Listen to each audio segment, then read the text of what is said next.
goberera webale goberera omukutu guno gwa Kimbowa updates okusinzira yona gy'obeera interviews zino gye zikusanga nkubuuzizaako n'enkwebaza emirimu gyonna gy'okola. Nkusaba ekigambo kimu oba ekintu kimu, genda maaso n'okusubscribinga ku channel eno, ate emboozi zino ziteekako ka comment, teekako ka like, ate n'okusharinga osobola okuba ng'ozisharinga. Bw'oba olina ky'oyagala otubuuza oyinza okuba ku namba y'essimu eyo eri waggulu esemyayo 63 ne tubaako bye twogera ebintu eby'enjawulo. Twasazeewo okubaleetera information mawulire ku mawulire tusobole okulabika nti tuleka nga buli kintu kiteredde bulungi ku nsonga z'okumanya amazima agagenda mu maaso. Wiiki eno yonna tubadde tuli mu nsonga za Pastor Bugingo, Makula Suzani, omwana omulenzi Uncle Bini yabuzibawo n'okutuuka olwaleero nga tunaba kumanya wa waali, ate n'abantu abadde bajja bavaayo okwogerako ku nsonga ezimu,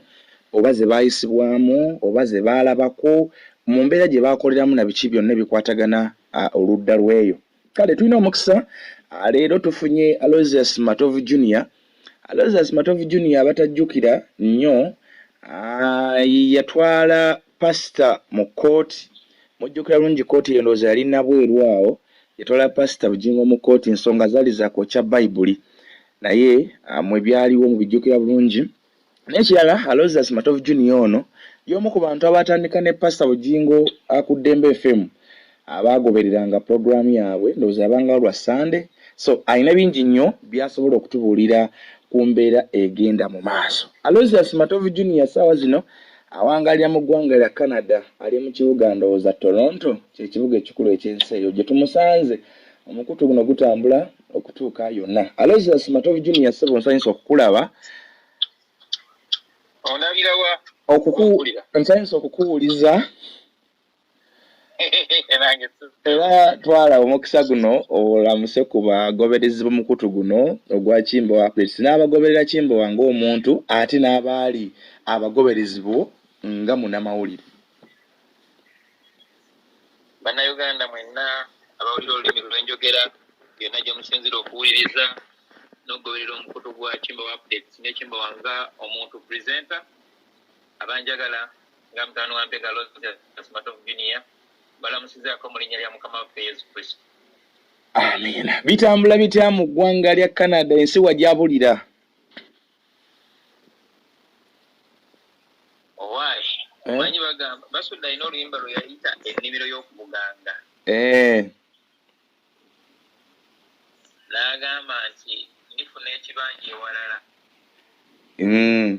Ennimiro ng'agirekedde kasozi. Omanyi ennimiro y'okubuganga eyo yamaamirwamu abasajja abaagala ennyo okukungula. Ne baleetera ne bannannyini nnimiro okugidduka kufuuka bewandiise bassebajja okwoda ate nga be bannannyini nnimiro. Naye bagamba nti akugoba tabulako kyakusuuza. Empewo y'okumakya ekusuuza minyira. Naffe baatusuuza famire zaffe n'abantu baffe betwagala ennyo ne tutuuka mu kungojjo paka eno. Mu bufunze munoonya nnimiro ndala. Tunoonya bwe tunaasinziira ate okudda eka. Waaw. Nkunoonyezaako olwa demand ebadde ku bagoberezi b'omukutu guno nga bambuuza MATOVU Junior aliwa mu nsonga zino, ayinza obba nga alinako kyamanyi. Anyway, kantandikire ku nsonga ezigenda maaso mu Kampala ennaku zino. Simanyi oba obadde ozigoberera ezikwatagana ku muvubuka eyabuzibwawo ne kaakano nga tanaba kutegeereka wa gy'ali gwe bayita Uncle Bini. Mbadde mbigoberera kubanga social media yafuula Uganda okubanga etubeera ku ngalo zaffe. Global world. Buli wobeera ng'olina essimu ate nga data kwali. Tewali kye bakulimba wammwe. Oba okimanyi. Esebo. Okuleka nga tebakitaddeeko. Naye baba bakitaddeko ku mukutu.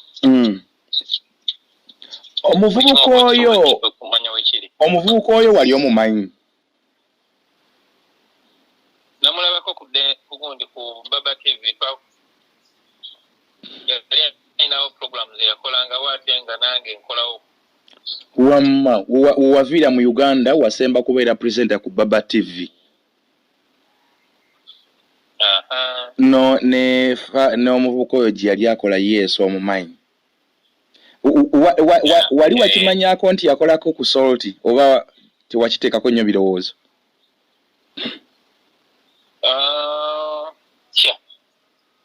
Nali mulaba. Olwo program gye yakolanga ennyo bagitanga fast namulengeranga. Ng'ayambala ebistokisi ebitafaanagana ngoye za comedy. Era bw'oba onoonya abantu ababuuzanga ku bantu nti olina Bayibuli ebulamu ennyiriri. Bw'aba teyerabidde naye yalinga ababuuza bwe yalinga mu field ye. Olwo nga bapromotinga kino ekintu ekyokokya Bayibuli. Negolooza nti nno kyali kibi nnyo, kyali kive gye bali bo nga bo. Atako mbadde sikamanyi. Pastor asooka kusindika mwana mu field agende ng'abuuza abantu. Sigamba nti yamusindikanga agende ng'abuuza abantu. Omanye eŋŋombo bw'ebeera nga eri ku kitundu. Buli muntu abeera mu kitundu ekyo abeera proud of that slogan. Era buli omu agikwata. Kati naye yakikolanga nga bw'onoogamba nti omwami ekyakoba nze nakyenkola. Yali omukulu yalinga agamba Bayibuli zirimu ennyiriri ezitaliimu. Kati abaana ne bakyadoptinga. Omukulu bw'aba ayogedde. Ate omwana ye yakola ki? Anyway, so Fahadi omumanyi. Fahadi n'omunaye yabuzibwawo. Kati ayingira ndowooza weeks 3 oba 2 ekitundu nga tannaba kuzuulwa wa waali. Era okumunoonya kukyagenda maaso. Matovu engagement Katonda yakuuma Danieli ng'asuuliddwa mu bunnya bw'empologoma. Katonda yakuuma Meshach, Shadrach ne Abednego mu kikomi ky'omuliro. Okukkiriza kwabwe. Katonda oyo eyafuula Yosefu omulootolozi w'ebirooto sekalootera kabaka.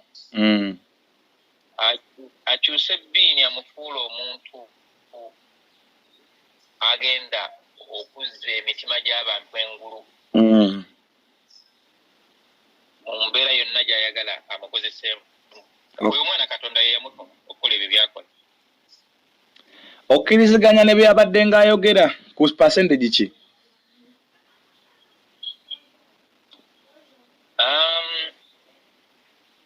Bwe mbadde ngoberera programu ezo bayitawo ezo mbadde nzigoberera. Sijja kiwa percentage naye nja kikkiririza kusinziira ku ngeri gy'abadde addamu ebibuuzo bya Ssaabazonto. Omusajja oli abadde amubuuza ng'abako ekintu kyamubuuza nga takimanyi ng'agamba ekyo sikimanyi njogera bye nnalaba oba bye baŋŋamba. Nga yali muntu awaayiriza kabona ogamba nti omanyi mulimu abantu abawaayiriza nga kasita afunayo ekintu ekituufu kimu agattako ebirala. Twandibadde twamulaba dda nti awo alabika awaayiriza. Buli kye bandimubuuza yandibadde alina ansa yakyo. Kubanga aba awaayiriza naye ebintu ebimu naye kino bankyogere. Kayiseewo ako katono. Katono. Okay, kale. Kino nakino. Kakati omanyi bagamba nti ow'olugambo omanyi gwe musajja amanyi engeri. Ow'olugambo bagamba mubi oba si mubi ekimu kyakola ki? Kuwaayira oba kwongeramu. Kati wabanga yawaayira be yawaayira bandibadde bavaayo nga baga nti omusajja oyo alimba. Yavaayo n'ayogera bwati ne bwati naye kino si kituufu. Okay. Wamma naawe oyinza okukkiriziganya nange ku nsonga nti bw'otunuulira bannabyabufuzi kankyetere mu layini y'abannabyabufuzi bw'otunuulira bannabyabufuzi ababeera ku ludda oluvuganya gavumenti mu nsi zonna babeera much protected by the sitting government, by the government ebeera eriwo. However, si mu Africa. Okay, naye kyembadde nzirayo kye kino nti basobola okuba nga bakolwako ebikolobero bingi naye bwe kituuka ku level ey'okubatta oba ey'okubabuzaawo ate abakulembeze tebannabatuukawo awo. Batuukawo naye Morgan Shangarai Zimbabwe ekyamuviirako okufa ndowooza byali bisaga ebyava mu kabenje akaamutegebwa ateeberezebwa okuba mu kiseera ekyo nti gwe yali avuganya Robert Mugabe. Bonna bali luddawa? Bonna bagenzi. Naye kitegeeza nti mubeeramu abantu ababeera lucky n'omukisa gwa struggle zaabwe abeera bubeezi lucky naye nga omuntu gw'ovuganya nga si ye yakuteekawo omuvuganye abeera very unsafe ku buli muvi gy'okola egezaako mojja mu ntebe. Yes. Bw'abanga ye yakuteekawo omuvuganye ne bw'ozoganya otya abatatya kuba abamanyi kyaliko bwe tuyinza otunuulira nti bw'olaba kati kankijje mu Kenya nti mu Kenya essaawa zino William Ruto avunaanyizibwa ku bulamu bwa Odinga. Okkiriza tokkiriza? Mirundi 10. Wetudda mu Uganda nti President Museveni avunaanyizibwa ku bulamu bwa Robert Kyagulanyi Ssentamu okubanga mulamu. Okkiriza tokkiriza? International pressure emutunuulire mutaddeko eriiso George nkikkiriza. Bwe tugendako kampunzike South Africa nti yenna omukulembeze ali mu ggwanga erya South Africa oba Ramaphosa Sazen naye avunaanyizibwa Cyril Ramaphosa. Yes. Naye mu kaseera kano avunaanyizibwa ku bulamu bwa munnabyabufuzi oyo omubaka wa paalamenti oyo ow'Embazulu oyo Malema Julius Malema Julius. Yes. Olowooza essaawa zino ani avunaanyizibwa ku bulamu bwa Bini okuvaayo nga mulamu? Essaawa eno omuntu eyandibadde alina okuprotectinga Bini okubeera nti mulamu yandibadde Bugingo yennyini. Essaawa zino? Oyo omuntu asooka. Good. Then ebirala omuntu owokubiri bandibadde abasumba.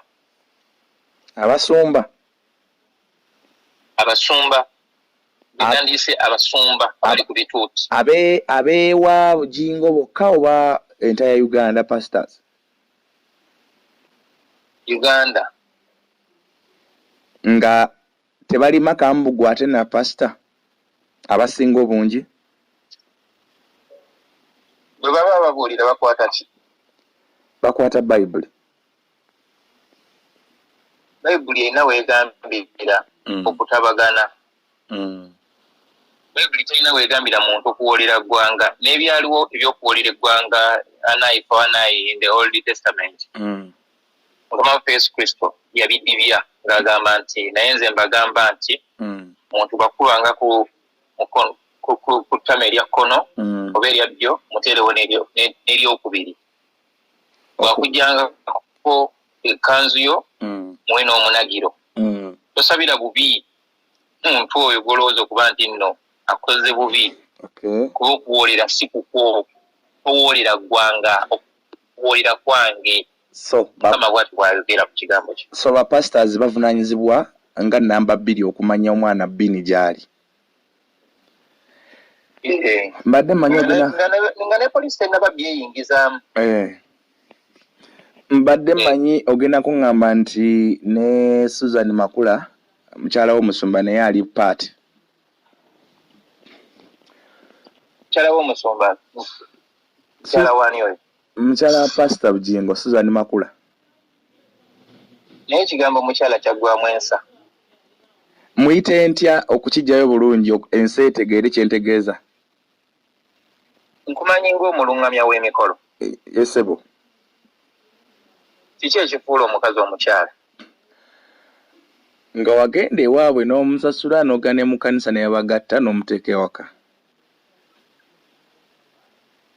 ku byonna Susan alinako ki okuva ewa Bugingo alinako ekyokugenda ewaabwe ku mukolo gwe baakola male mabirizi n'amuwaabira n'agamba nti yali birthday akati ekyo kimuyamba ky'okuba nti n'oli omukulu yagenda okwatendinga birthday kimufuula mukyala nange nkumanyi ng'omusajja omuganda weddiranga oluganda olwange ugamba nti muganzi wa Bugingo. Okay. Muganzi wa Bugingo. Mbadde musuubira nti ogenda mukonako omuteeke mu bantu abasuubirizibwa kuba yali house boy era emboozi za Uncle Bine esinga zonna ziraga nti engagement ze ezisinga zaabanga na Susan Makula. Manyi nze ebiseera ebisinga bwe mba nsoma empapula ne mpuliriza ebyogerwa olw'omuzungu kyayita okusoma between the lines. When I read between the lines kindeetera okulowooza nti okufunira Bini omulimu mu maka ga Susan Makula ne Bugingo kirabika tebanoonya muntu nti abeere naye nabo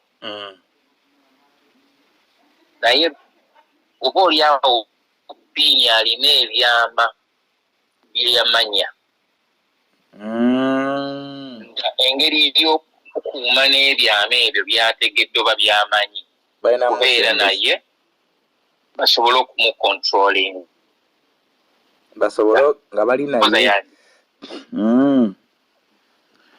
oyinamu endowooza egamba nti ekintu okirabira ku President Museveni bw'aba alina omuntu gw'alabye nga maybe alina oba baali mu nsiko n'amutegeera nti oba yayagalanga gundi kakati ng'agenda kudda mu public amufukira ekizibu ayinza omuyita n'amuwa ministry oba kuwa ministry ayinza okuvaayo n'oyogera ku mukama wo era osirikazi ne bana abadde nti bamuvuganya bw'amanya nti oyina audience oyina ekitundu ekikukkiririzaamu akujjayo n'akuwa obwa minisita wano then bali abadde bakkiririzaamu ne bakuvuma n'ofuka kivumo senga Susan mwesimbu yandibadde ayinza okujjukira kati ye yekka ne muganzi we bwe bakola obwenzi ku kituuti pasita be bayinza okutugamba pasita nze si pasita wange waba pasita munaye nze soogera ku pasita njogera ku muntu ng'omuntu soogera ku pasita nze sikoma ku bantu mukama bakuseeko mafuta anti nze njogera ku muntu soogera ku kitiibwa kye yayambala basi kimanyi njogera ku muntu bwe manyi Susan pasita mulaba abuulira enjiri ku kituuti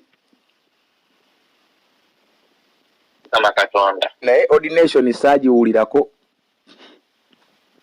abuulira enjiri ku kituuti naye nange ninga abuulira enjiri naye toli pasita siri bw'otunuulira emboozi waliwo akantu koyogeddeko nti wateekwa okubaawo ebyama ebimanyiddwa abasatu era nga kwali kusalawo kwa babiri okuleeta omuntu ono ababeere close kinzizaayo ku interview za Bini ze nawuliranga bwe baapangisiriza we yapangisizanga okumpi ne Susan ng'era abeerayo n'ekiro ng'alyayo n'ekyeggulu ewa Susan ate Susan n'amugoba nga simanyi fuluma omwami wange anatera okutuuka waliwo yagamba nti alina we yeekweka alabe mwami kyono gwamugobangako ajjanga gwe simanyi ate nga mbaddeyo luvannyuma nnyo yagenda labanga watyanga omuvubuka nayinza n'okuba nga yakomawo n'agamba nti oba nerabidde essimu yange nga ddala essimu yagyerabidde nga yagirese intentionally agenda okusanga omulenzi nga yekitakkirizika ngeza bugeza n'abeera ng'ekyama kya babiri akiyingiddemu akiguddemu mbuuza bubuuza watyanga ngeza bugeza era kibuuzo kigenze eri public n'ekirala nange mbuuza nti watyanga omulenzi ono naye bwe yagendanga okulya emmere teyakomanga ku mmere yokka ng'ayinza okuba n'ebyokulya ebirala ebya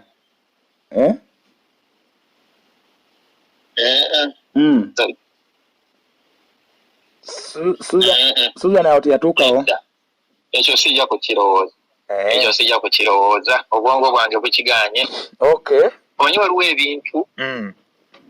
ebintu nga nyoba tokirowoozezza nga kirina engeri gye kijja naturally obwongo obwo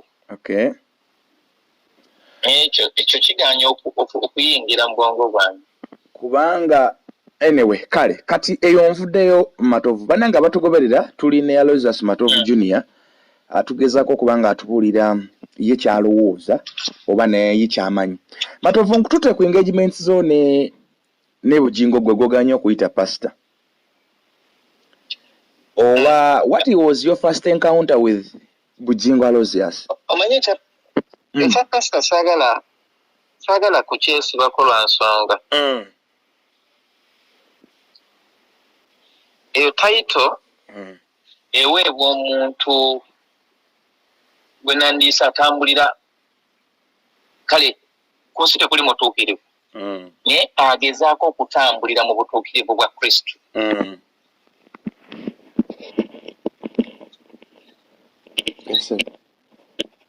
oba kitegedde naye omuntu ng'ebikolwa bye bikontana ne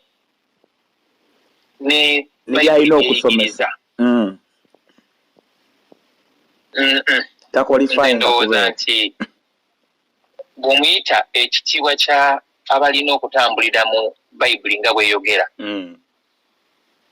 oba bali azaamanyiza asobola okubeerawo ng'omuntu ayogera ng'akozesa ebigambo ebimu byasimbuliza mu kitabo ekitukuvu okuyisaawo oba okutwala by'ayagala naye abasomi ba bayibuli obeera bakotogedde nja kuwaayo program nkuleetere ennyiriri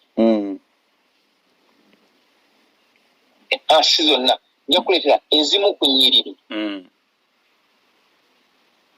omukulu kyoyita gwempita pastor zaalwanyisa mu bayibuli era nga ye agamba nti nze terunkolako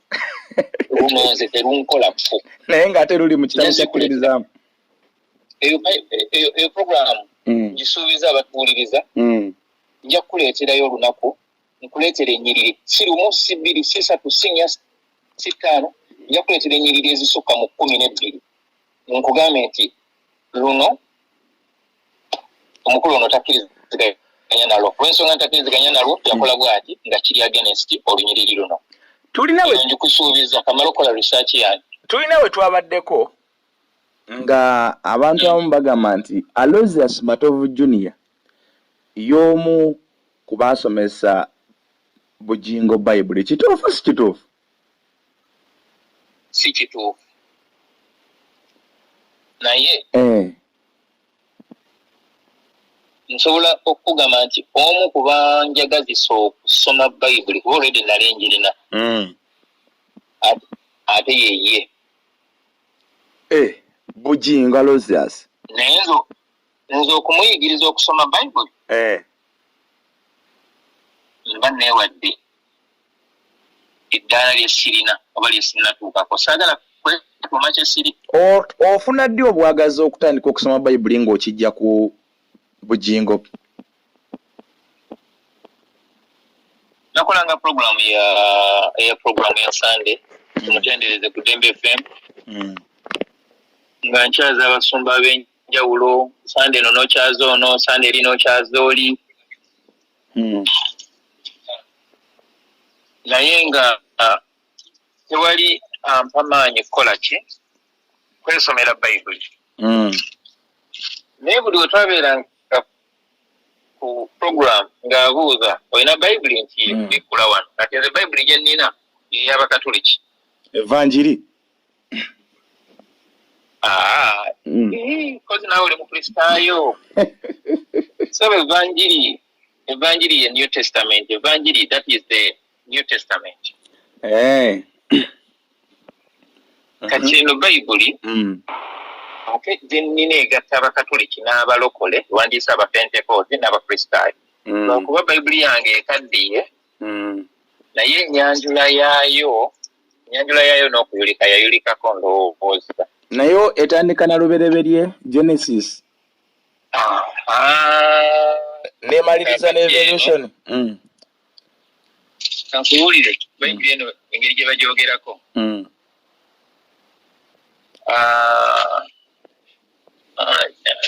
onoonsonyiwa nti kiyingidde mu programu yo bagamba nti twebaza Katonda okutusobozesa okukola omulimu guno ogukoleddwa abagoberezi ba Kristo, abakatoliki, abaprotestante, abaseveneside, abasodokisi n'abapentekooti bonna nga bakolaganira wamu nga bayambibwako ekibiina ekikulu ekya Bayibuli mu Uganda emanyiddwa nga Bible Society. Yes. N'ekyensi yonna ekiyitibwa the United Bible Societies. Ebibiina bino bikoze omulimu gwa ttendo mu kutoola ensimbi ezikoze omulimu guno n'okuwa amagezi ag'ekikugu mu kuvuunula era tuyinza okugamba nti newankubadde abagoberezi ba Kristo balina ebibaawula naye omulimu guno gwe gumu ku biraga nti bali bumu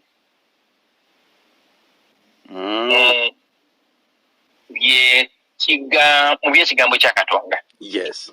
Bye bikulembera mu Bayibuli eno ky'omukisa omulungi eyo gundi yange ekyaliwo.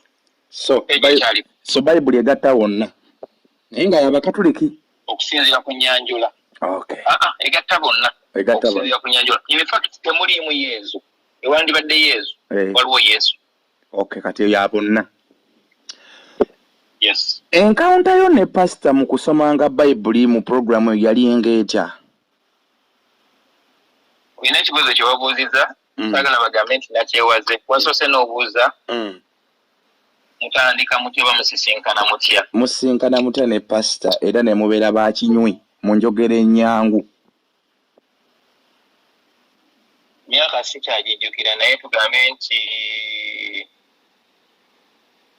Dembe FM bagitunda okujijja ku bitatuule ndooza mu 2000 oba 12 kana akakolayo mwaka nga gumu kati ne tusisinkana ne Bugingo ndooza 2012 awo nga tugenze Namuwongo ku Daily Monitor 2013 15 awo nandoza twatambula naye. Bayibuli yazoocha mwaka ki? Otajjukira Bayibuli we yazookera? Bayibuli yazoocha ndooza yali 2017. 2016 17 mukweje emyaka ebiri. Ndowooza nga serabidde gali mwaka ndowooza gwa 2017 awo weyokyera Bayibuli gwa 17. So awo mwali mwawukanye? Twali twawukanye nga tumaze ndowooza myezi nga gijo nga sikyakolagana naye naye namusisinkana emyaka kati gamba kubanga mu 2013 paka mu 2016 kuba mbali emyaka nga 3 nga nkola naye. Okay, so gwe ku Ddembe wali ovuddeyo yamala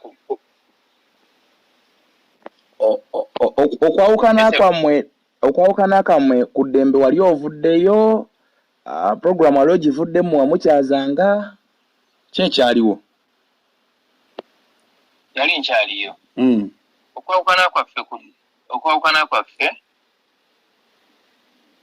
kwajja nga mututte ku gondi nga mututte ku kooti nga tunatuuka mu kooti nga tunatuuka mu kooti mbadde mbuuza wano nti okuno okujjanga ku Sunday mu show kyo kyali kimaze kyo kyali kyakoma ddi? Aŋŋambe nti ndowooza mu 2015. Okay. I think around that year. So friendship ya muneba nga yasigala kasimu paso oli otajendi je bale kyekiriwo bwe bityo. Yaliwo. Kubanga bwe yava ku ddembe n'abeera nga takyajja ku show olonga salt etandise. Ne mundeba nga avuddeyo. Nga salt etandise awo omundeba yali yavaayo dda yakangeena. Awo ng'atandisa salt eyiye. Salt yagijja mu Ddembe FM. Ng'agirangira na ku Ddembe FM. Ebbanga lyonna. Ng'omuwa omwaganya n'alanga nti aleeta radio. Nkutidde. So mutwala mu kooti awo enjawukana lwennyini we lwajjira. Okusinga omanyi bwe yava ku mpewo teyali mwesimbu kuŋŋamba nti sigenda kudda lwa nsonga nti radio yange ezze ku mpewo. Naye waliwo eyaŋŋamba nti abakadde baamugamba nti ati bw'ogenda ku Ddembe ate radio tegenda kukula. Ne beerabira nti nno obuweereza bwonna bwe yali ayimiriddeko mu kiseera ekyo yali abujje ku Ddembe FM. Kubanga ne ku impact yali takyaliyo. Impact gyoyogerako ya myaka ng'ena egiyise. Kati nga empewo yokka gye yali alina yali ya Ddembe. Obuweereza bwonna okuzimbibwa emyaka gyonna okuva ku mulundi ogusooka oyinza ogamba nti bwali ku radio ya Ddembe FM. Programu ey'ekiro kutandika mu 6 paka 7 ogw'ekiro buli lunaku. Kakati nze bwe nalabanga ekiro ng'ate ekiro baafunanga service nenga nti naye omukulu ono lwaki simufunangamu lunaku olw'Essande ku ssaawa 3 paka ssaawa 4 mu kifo ky'okuba music tetuwulira ku bigambo ebiri fresh nga tannabagenda ku church. Ne mutuukirira ne musaba ajje ng'abuulira abantu ekigambo.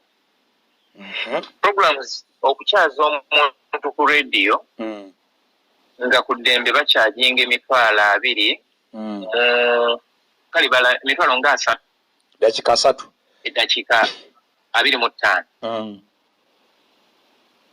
Kati nze nga mukyaliza bwereere essaawa nnamba oluusi essaawa nnamba n'eddakiika nga 2 oba 25 nga nyingira ne mu music sweep nenga mukyaliza bwereere. Simanyiyo olunaku lwe yakwata ssente n'aŋŋamba nti $20 matovu giijo nkwebaza okuba nti onkyaza. Naye sijja kwerabira yanguliranga katogo oluusi ndowooza yalabanga levo yange ya katogo kamala enamuwongaawo. Bavangayo ffenna ne tugenda wali ku bondi ku Batibale akatogo nga kali awo wansi awo ku Batibale nga wakayingira boti awaali kyakera restaurant ekyemmanga awo katono era nga genda oli akatogoko n'akuwaayo 3 oluusi n'akuwaayo ezzike. Nze nga nsiima kubanga tezaali nga za mpaka, tezaali nansale. Saamusalirako. Naye nga omuntu yenno omulala yayagalanga okujja mu budde bwange obwo nga mugamba nti olina okusasula risiiti ya $300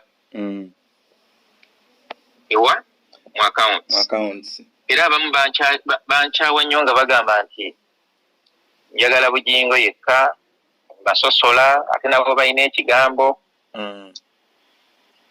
Ne mbagamba munnaye kasita muwadde ate nammwe ekyekigambo kyemulina munyeeko ate ewalala. Okay. So mugenda mutya mu kooti?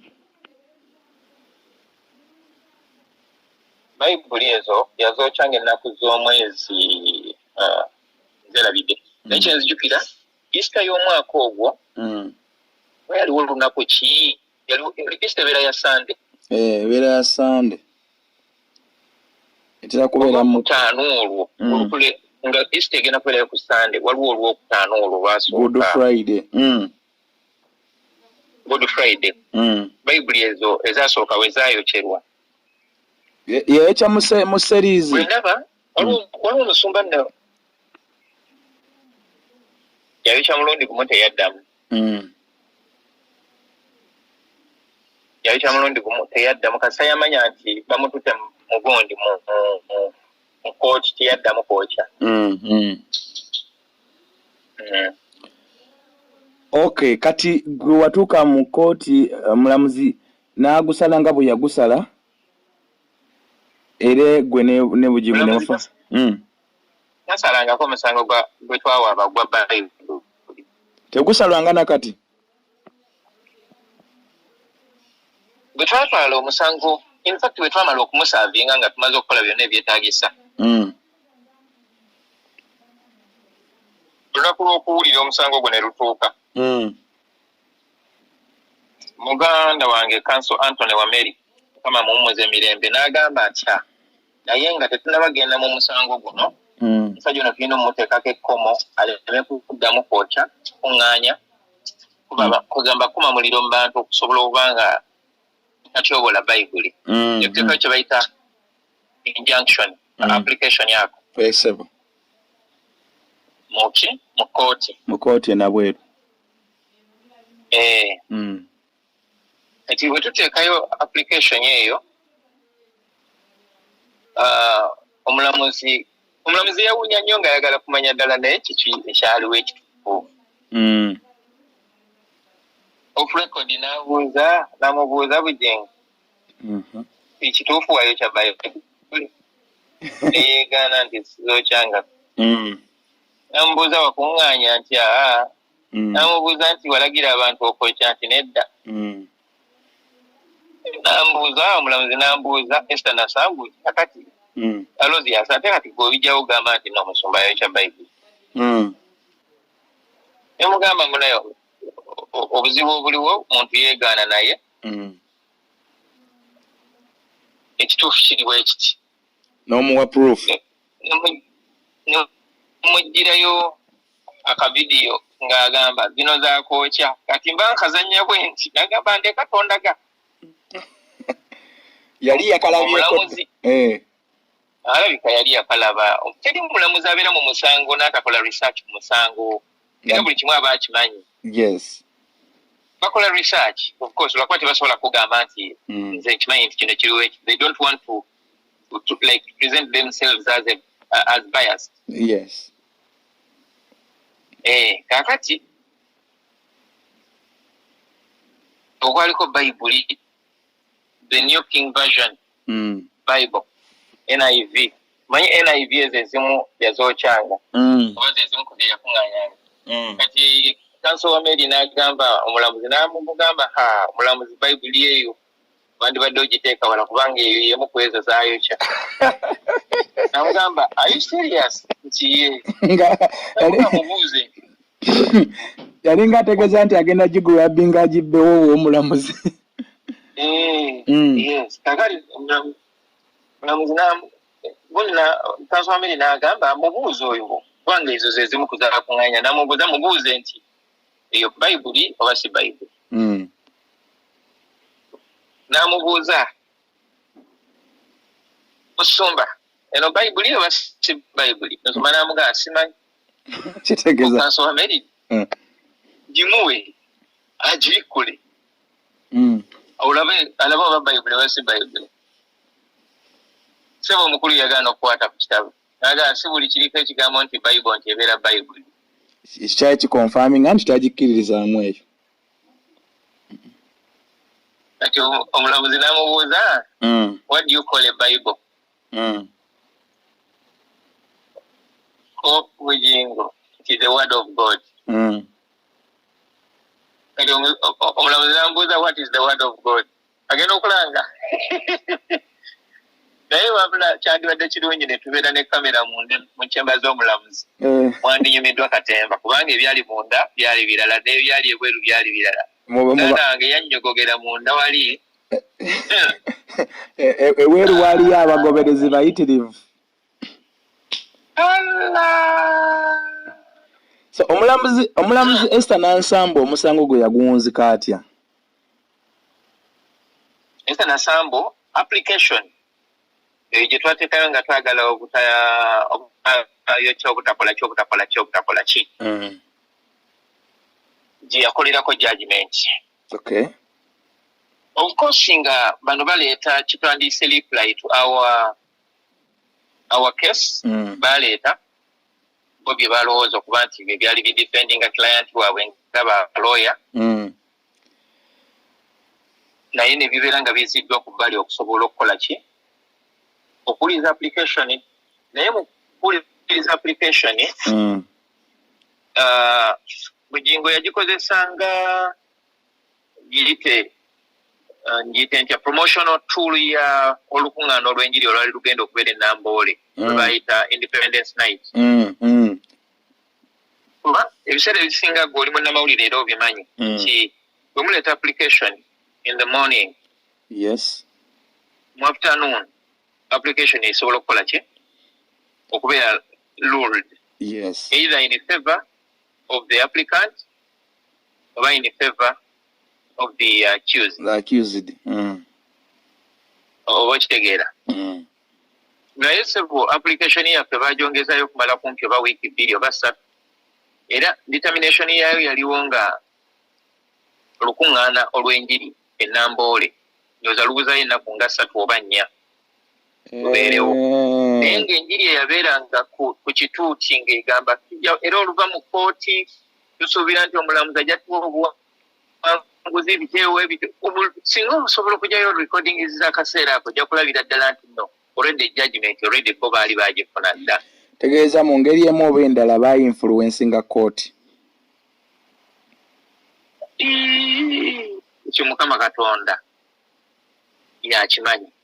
Okay. Fenga abantu yasobola nagamba nti kino oba kiri naye nze kyemanyi nti Esther Nansambo ku musango gwa Bayibuli sente zonna ze yalya alibeera awo ekibi ne kimukaabirira obulamu bwe bwonna kubanga enguzi tugirya naye tulina okugirya ku bintu ebya bulijjo. Naye ku kigambo kya Mukama Allah alimbuulira.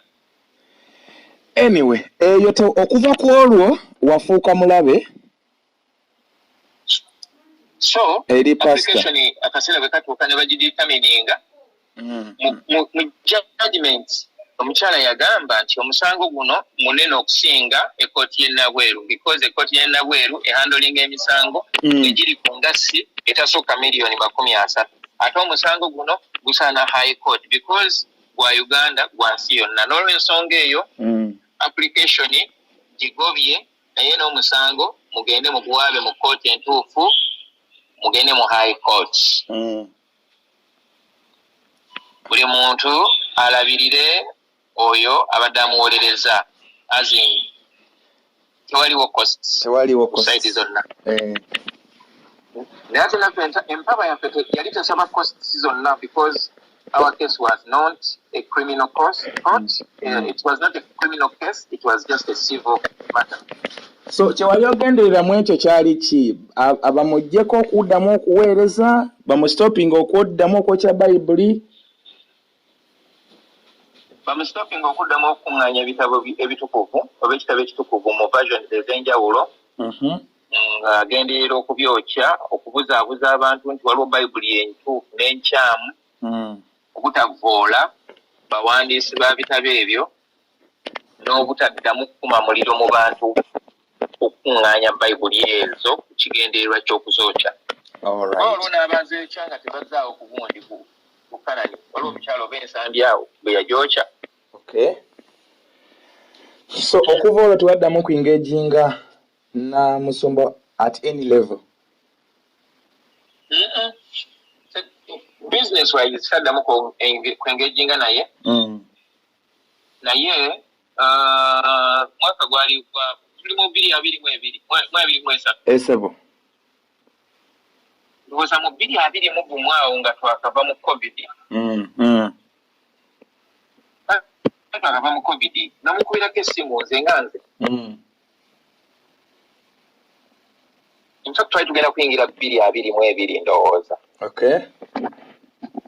nemukubirako essimu nga mubuuzaako nga muganda wange nze Matovu ALOYSIUS Junior ogamba otya ndi bulungi nemugamba nti kubidde nga saagala nyingire mwaka nga ninga omulabewo naye wa Kristo mukama waffe okwagaliza omwaka omujja ogw'emirembe nagaye neyanza nange nkwagaliza omwaka omulungi naye abaali bakubuzaabuza nemugamba pasita eyo tetugendayo nkwegayiridde ku bayibuli tuveeyo n'abanga ayagala okuzza emboozi eyo nemusaba tuveeyo tuviireyo ddala eyo era nampuliriza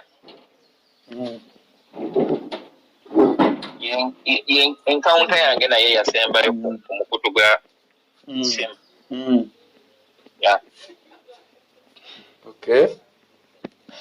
Matovu eyo nayo nga tuvuddeyo njagala kusiibula olabika oliko emirimu gy'ogenda okwasaganya yo tubadde tuyitiddeyo ng'otulaga engagement yo ne pastor naye byonna byonnyumiriza temubaddeemuuko makula tolina nnyo we wamusinkana Susan Makula Susan Makula okusinga musisinkanidde ku social media ne mu mawulire mainstream media nga tukyali e Uganda ne mutegeera butegeezi nga oba oliawo omuntu eyayingira mu bulamu omuntu eyayingira mu bulamu bangambe nti bw'omusajja wa Katonda bwa bugingo n'amenyaamenya amaka ga Teddy Naluswa Bugingo n'ayuzaayuza famire bambi abaana ne babeera nga bakyasobola kulaba ku taata waabwe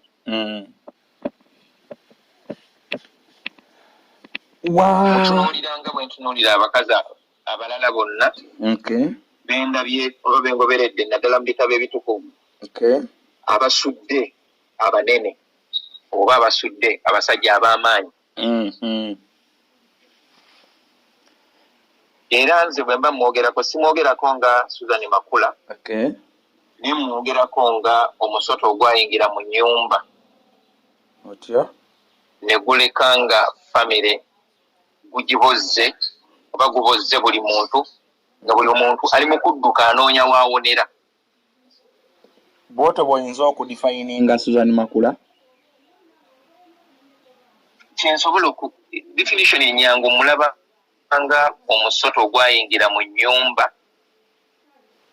nga kwegamba gubojja buli kye gusanze mu nnyumba oluvannyuma ne gwefunza ennyumba nenyinimu ndowooza n'agamba n'abeeranga babiri naye anti kati bw'oyogerera k'omusoto kitegeeza nenyinimu oba oli aluliba olunagwo naye ne gumubojja nkutidde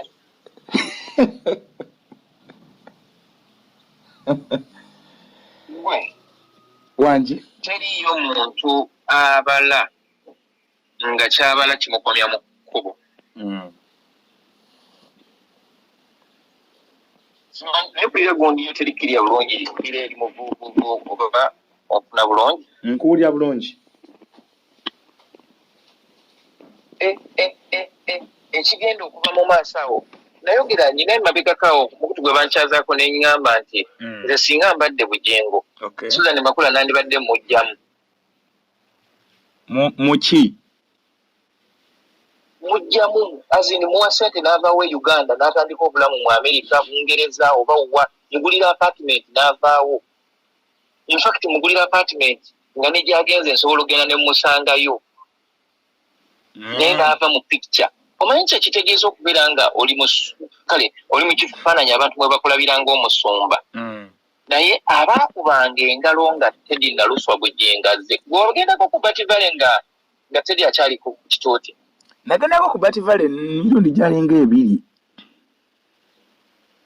gwe olabika tomanyi kyabeeranga ku Bat Valley. Ku Bat Valley praise and worship yatandikangawo ne bawa obujulizi bwe bamalanga okuwa obujulizi ne wajja enjiri oluusi yabeeranga David Martin Sebuguzi n'abuulira oluusi yabeeranga Mutaawe Sumba Mutaawe abo bwe baavangako nga kuddako Teddy Bugingo era Teddy Bugingo olwavangako bw'ati ngedda ku kituuti yabeeranga Bugingo in that sequence. Okay. Kakati weewuunya abantu abakubiranga Teddy Naluswa Bugingo engalo nga aleese enjiri ekigambo kya Mukama agenda okwanjula omusajja wa Katonda in courts. Okay. Ng'olwaleero be bakuba engalo nga babagamba nti ewali Naluswa waliwo makula. Allah Mukama Katonda. Kakati kambeere nga ffala mbuuzeemu. Buuza tulabe. Mukama Katonda. Mukama Katonda wamugamba nti kutwala gwe Teddy Naluswa Bugingo. Kutwala gwe Teddy Naluswa. Wadde obulamu bwange. Wadde omubiri gwange. Ebyobugagga byange. You know, mu bulungi ne mu bubi. Mu buwavu ne mu bugagga. Mu bulwadde ne mu bulamu. Nkulayirira okunywererako mpaka okufa lwe kulitwawukanya. N'amusaako n'empeta mu linnya erya Kitaffe n'ery'Omwana n'ery'Omwoyo Omutukuvu. Ebyo bibeera siiru nga ne Mukama Katonda mu ggulu asimayiringa nga bamaze okuteekako eyo siiru. Kakati Mukama Katonda mu bitabo bye alinamu Teddy Naluswa Bugingo nga mukyalawo. Kakati ate abaali awo nga bamugamba nti yadde nga Teddy Naluswa tannaba kufa naye ate waliwo dangerous substitutes. Ono ate mubuliri ate muzibu nnyo. Oli omwana akwerabiza. Ina ka video ke nalabye we yali asaba eddagala ery'okukima agawa obongo dako wa gava ku mazzi. Kegamba omusajja bwe yafuna ndowooza omuntu asobola okusumulula taapu n'agamba ate ono omukazi gwe nzigyemu abaana omu babiri basatu bana bataano. By the way kankubuulire gamaziba gali nti omusajja buli levo gyatuukako mulamu bw'ensi eno ng'abadde afunye ssente aba alaba nti omukyala gw'abadde abeera naye mu kaseera tamugwana. Tamugwana mu ssente, abadde amugwana wali mu bwavu. Aba tamugwana. Naye abasajja twerabira. Okimanyi nti n'abakazi abo batutuusa ku bugagga. Bakola kinene nnyo ku bugagga bwaffe. Babeera part of the bugagga. Okimanyi nti Mukama Katonda awulira nnyo essaala z'abakazi abo be tuzaalamu abaana n'abaana baffe. Kituufu. Okimanyi nti omukisa gw'omusajja yenna eyazaala abaana gubeera mu mukyala we n'abaana be. Bwe kiri. Naye okimanyi nti omusota oba sitaani ayinza okuyingira mu maka go n'akuziba amaaso n'akulaga nti nno bano abaana si kikulu ne bafuuka emizimu. Ono omukazi eyakuzaalira abaana omwana asooka mu bulamu bwo ne bagamba nti nno you are a father, you are no longer just a boy, you are a father, you are a dad. N'abeera nga takyalina makulu mu bulamu bwo. Nno munaye Katonda teyeerabira abantu be. Nalabye omuwala oyo ya graduate nze era n'afuna n'omulimu engineer mu UCC.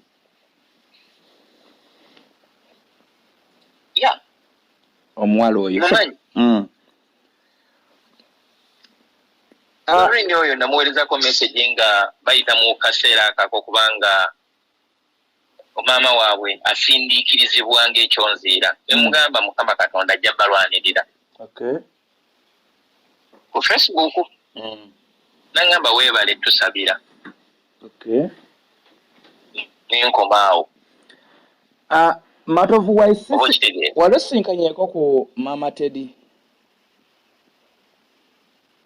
ku Bativale mu church mukasera ko wakolagana ne family ku kituuti ngali ku kituuti siddanga kawo nenyumya naye nti no tuli one on one. Okay. Yaddomu kubira ku simu bayira we n'ennamba y'essimu ennamba sigifunangako simu kubirangako soogerangako naye. Okay. Twogedde ebigambo bingi naye abawuliriza n'abagobereza obasuubiza okuleeta ennyiriri omusumba z'atakkiririzaamu tujja kufuna program ezimu kwezo tujja kufuna programu eyo maaso awo naye nga njagala okusiibula byonna ebigenda mu maaso bw'oba otunuddemu olaba biggweerawa birekawa church birekawa media house sikubuuza ku kya full figure kumulaba ku set simanyi oba walabyeko ku programs ezaali mukola ku program ku TV.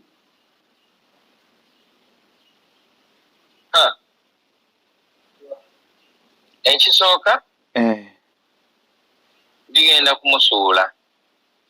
Okay. Ekigo yagwa naye waliwo ekigo ekirabikako mu maaso g'abantu. Ekintu kino ekya BWINO no kyandibadde easy to manage naye ebiseera ebisinga abantu tugenda ne tukola kyetwandiisa amalala. Ate ng'okimanyi nti amalala gakulembera kigo. Nesinga nali Bugingo BWINO we yandikoze vidiyo esooka nandisaza amagezi gonna ne muyita. Okay. Okitegeera ekyalinga okumuyita kwali ku employinga full figure akole counter attack.